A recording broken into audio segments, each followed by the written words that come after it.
Hi everyone! Welcome again to my channel, and today's video guys ay mag-propagate ako ngayon ng Senecio variety. Itong si pearl necklace, i-propagate natin. Ayan. Tapos itong si angel tears na mayroong variegation. Ayan, i-propagate din natin to siya. Kasi gusto ko rin to siyang paramihin. So tamang-tama nag-request si Lady Boss na mag-propagate ako ng ayan. Yung mga Senecio variety, mga hanging plants naman daw i-propagate ko. So ayan, tamang-tama yung request niya. Kasi gusto ko talaga to siyang paramihin. And ito rin si peach necklace. Ayan, mag-propagate din tayo. Nag-propagate na ako neto guys. Kaya lang, ang ginawa ko ay nilagay ko doon sa tamang-tama na siya. Nag-establish na siya, unti-unti na siyang kumakapal. Ayan, ang ginawa ko, pinaulanan ko at nakalimutan ko siyang ibalik dito sa loob. So napabayaan ko siya doon sa kasi nilagay ko siya sa pahabang pat. So hindi ko na siya nakikita. Kasi kapag nakita ko, ayun, naalala ko na ay kailangan ko pala siyang ibalik sa loob. So hindi ko siya nakita. Ayun, nakalbo, pati ito, sabay sila. So ito nga pala siya ay si pearl necklace na variegated. Ito mayroon dito Yan. Pero mayroon na akong variegated sa sa bahay. So ito siya ay lang, sinadya ko lang na yung mga na-damage na yung nag-dry na katulad nito. Ayan, sinubukan ko lang siyang ilagay dito at tamang-tama gumanda siya ulit. Kaya lang ang ginawa ko, pinaulanan ko at nakalimutan ko siyang ibalik dito sa loob. So ayan, nakalbo na naman siya. So ayun, umpisahan na nating propagate ng ito. So unang-una, syempre magtanggal tayo nito. Etong madali lang guys, kahit nyo lang sa kuko. Ayan, meron na tayong isa at dagdagan natin. Yan. So dati ang ginawa ko neto ay kasi nakalbo nga to, 'di ba? Tapos nung niripat ko siya, yung mga naghanging, kapag may naghanging, iniikot-ikot ko dito hanggang kumakapal na dito. Kapag kumapal na dito, hinahayaan ko na lang siyang maghanging. So ito na yung mga hinayaan kong maghanging dito ngayon. Yan. So ayan, okay na to siya guys. And then, ilagay natin siya dito. Yan. Tapos, ito naman si si angel tears. Ayan. So kahit walang ugat, okay lang yan. O tingnan ninyo Ito, inikot-ikot ko rin to sa ibabaw. Ayan. Inikot-ikot ko rin siya. So kahit hindi yung kahit hanggang dito lang, okay na yan. Kahit wala siyang ugat, okay lang yan. Kasi nagpo-produce siya ng ugat. Yan, ito rin tingnan ninyo. Pinaakyat ko dito sa ibabaw. Yan. So ito, mas makapal siya. Yan. Meron na tayo. Tapos ito. Yung naghang ang natin. Kunin natin. Yan. Kahit ganito lang, okay na to. Kasi dati yung na-receive ko to, napakaliit lang nito. Tapos nilagay ko sa pink na pot na maliit, na ganitong pot, nilagay ko lang siya sa ibabaw. Ayun, unti-unti siyang nagkaroon ng bagong mga ganito. Tapos hanggang naging ganito na siya.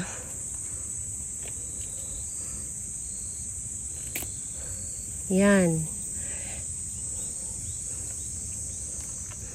So ayan, okay na yan guys. At ang gamitin nating pot ay etong plastic, para mas madali siyang ilipat kapag gusto ko na siyang ilipat or ilagay na sa mga ganito. Ayan, mas madali siyang ilipat. So syempre maglagay din tayo ng net para hindi lumabas sa butas yung lupa. So ayan, ilipat natin dito sa ibabaw yung mga natin, i-propagate natin. Ayan.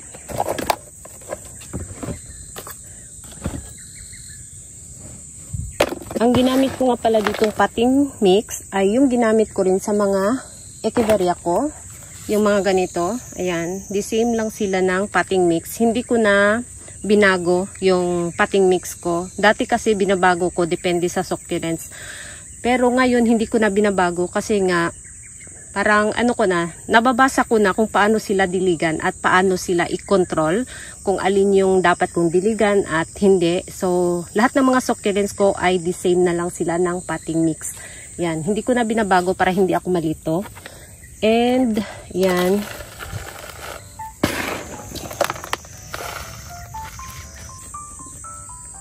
So unahin natin tong si Angel Tears. So yung dahon, kahit hindi nyo natanggalan ng dahon, okay lang yan.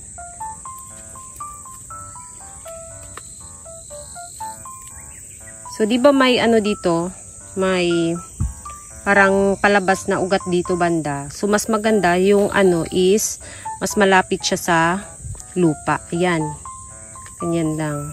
Pwede din maglagay kayo ng wire. Yung wire na igawin ninyong parang ganito. Tapos itusok ninyo dito para hindi siya umangat. Yan. So ganyan lang guys. So dito sa natin. Sa opposite side. So, ganyan lang at yan.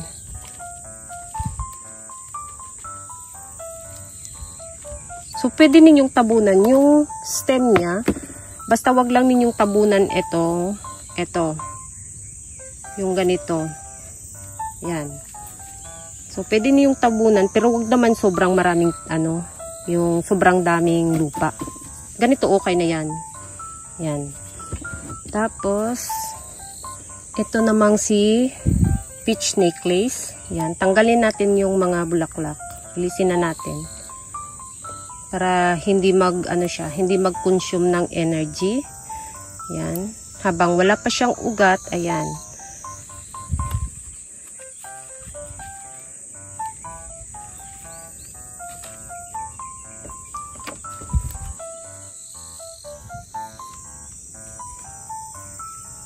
So, ganyan lang and lagay mo lang sa ibabaw yung niya.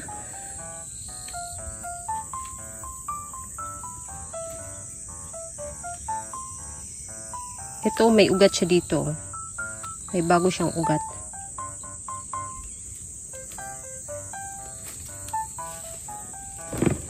Yan. Tapos, lagyan natin ng konting sa ibabaw.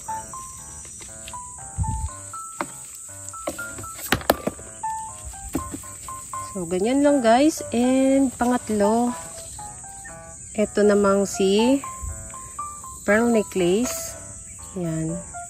So, may mga nakalbo dyan. So, itong nakalbo ay itusok natin sa lupa directly. Yan. Kapag mahaba yung mas maganda.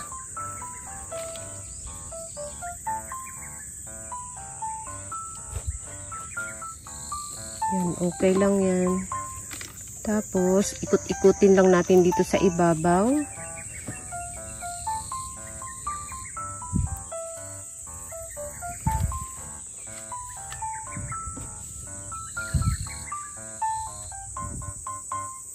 Ganyan lang guys, kadali. Ayan.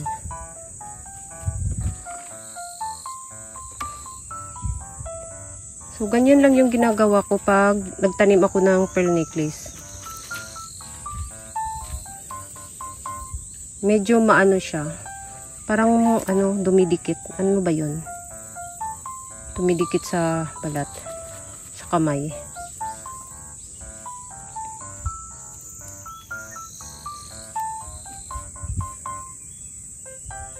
Tapos, itong huli. Tapos, lagyan natin ng sa ibabaw. So, ayan lang guys. So, ganyan lang kadali magtanim ng ganito. Ang nga pala nito, kung saan siya pwedeng ilagay pagkatapos siyang itanim, sa maliwanag but indirect sunlight. Huwag diretso doon sa init. So, sa maliwanag na lugar. Pwede din sa ilalim ng patungan, basta wag lang siyang madirect sunlight kasi masusunog yung stem. Kapag nag-dry yung stem ay wala na.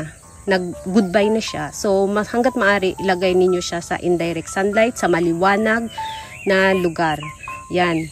Tapos, yung watering nga pala niya, dahil bago siyang tanim, pwede ninyo siyang i-moist dito lang sa ibabaw para ma-feel lang niya na may moist yung lupa niya. Huwag ninyong i-full water kasi masisira yung ano niya, ma-overwater siya. Kasi nga, kapag nakababad siya ng matagal sa tubig, ay katulad din ng ibang succulents. Ayaw niyang nakababad sa matagal na tubig. So, moist lang dito. So, siguro after 2 to 3 weeks, pwede na ninyong dagdagan yung kanyang tubig, yung pagdilig ninyo, medyo dami-damihan ng konti, ayun, hanggang ma-fully established na siya. Kung natingin ninyo ay okay na siya, after 1 month, parang okay naman siya, yan, pwede na ninyong diligan siya ng full water. So kapag fully established na siya, lagi ko siyang binibigyan ng full water. So ang palatandaan ko sa kanya, kapag kailangan na niya ng tubig, ay yung dahon niya, nangungulubot siya guys, nagkakaroon siya ng linya dito, yung line dito, nagkakaroon siya ng ganon.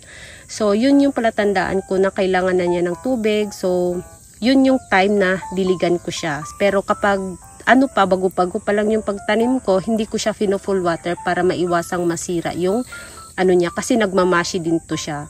At wag ninyong gawing rain or shine katulad sa ginawa ko na nakalimutan kong ipasok dito sa loob kasi maano talaga siya guys, makalbo talaga siya. Katulad sa ginawa ko na nakalimutan kong nandun siya sa labas na hindi ko pinasok dito. Ayun, nakalbo siya. So, yun lang guys yung ano ko. Ayan. So, iano natin kung saan ko siya ilagay para pag nag-video tayo ulit, ipakita ko sa inyo kung ano yung improvement niya.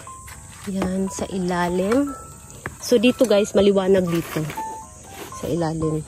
Ayan, dito siya sa ilalim. Ayan. So, indirect sunlight. Yan, dyan siya sa ilalim. So, dyan muna siya hanggang magkaroon siya ng bagong ugat. So, kapag nag-video tayo, ayan, ipapakita ko sa inyo lagi yung update. At i-update ko na naman ulit kayo sa, sa sino ba to? Ito. Ayan. So, ito na yung hitsura guys. Kitang-kita na yung mga babies ng ating Crispate Beauty. Ayan. So, meron na akong nakitang 5 babies. Sa 7 dahon, sigurado na may 5 babies. Yung 2 hindi ko pa rin alam. Ayan. So, hindi ko kasi ginagalaw. Baka matanggal yung baby kasi napakaliit. Ayan yung update ng ating Crispate Beauty. At yung lugar niya ay hindi ko siya nilipat-lipat. Diyan lang talaga yung lugar niya guys. Ayan. Walang lipatan. Diyan lang siya. Mula nung simula, diyan na siya. Yan. Tapos, i-update ko ulit kayo dito sa madiba natin na may ganito. Ayan. So, hindi ko alam kung yung bagong dahon niya ay may ano rin. Ayan guys. Diba maganda tingnan oh. Sana tuloy-tuloy. Ayun. Yun lang yung wish ko. Tuloy-tuloy.